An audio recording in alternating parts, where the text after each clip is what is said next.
बलूचिस्तान का बजट कल पेश होगा। एलामिया के मुताबिक सरकारी और गैर सरकारी गार्ड्स की असेंबली सेक्रेटेरिएट में दाखिला ममनू होगा। तमाम जनरल विजिटर्स के आने की इजाज़त नहीं होगी।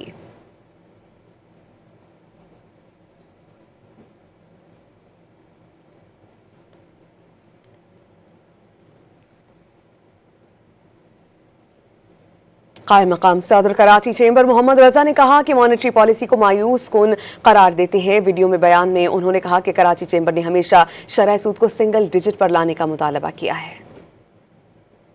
कराची चैम्बर की हमेशा से एक ही स्टांस रहा है कि जो इंटरेस्ट रेट है वो सिंगल डिजिट्स में होना चाहिए। अब हम ये एक्सपेक्ट कर रहे थे कि बेस्ड ऑन दी अनाउंसमेंट्स जो ये 1-2 दिन में आ रही हैं कि इंशाल्लाह फ्राइडे को ये पीस डील साइन हो जाएगी और चीज़ें बेहतरी की तरफ जाएंगी, तो हम ये सोच रहे थे कि शायद स्टेट बैंक इसको जो पिछली दफ़ा 100 बेसिस पॉइंट बढ़ाए थे कम से कम उसको तो घटा देगा।